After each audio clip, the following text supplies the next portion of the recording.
सिंधुताई एकनाथ विखे पाटील रणरागिणी महिला मंडळ लोणी यांनी आज देवगिरी दौलताबाद किल्ल्यावर साफसफाई करून अनमोल योगदान दिले।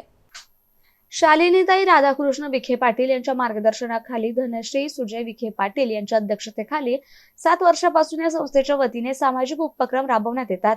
यात महिलांचा सन्मान प्रगतीकरिता विशेष प्रशिक्षण, महिला सबलीकरण, बचत गटाच्या माध्यमातून विशेष सहाय्य, दैनंदिन प्रक्रियेतून वेळ काढून महिलांना स्वतःच्या पायावर उभे राहण्यासाठी मदत केली जाते। यात जवळपास 300 महिला एकत्रित येऊन हे काम केले जात असल्याचं माहिती धनश्री आज दौलताबाद किल्ला येथे 150 महिलांनी साफसफाई करून म्हैसमाळ येथील बालाजी मंदिर आणि भद्रा मारुती येथे धनश्री सुजय विखे पाटील यांच्या उपस्थितीत ही साफसफाई कामगिरी उपक्रम राबवण्यात आलाय। किल्ल्याच्या भेटपुस्तकात धनश्री विखे पाटील यांनी किल्ला उत्तम प्रकारे उदाहरण असल्याचं नमूद केलं। त्यांना जावेद शेख यांनी किल्ल्याची सविस्तर माहिती दिली।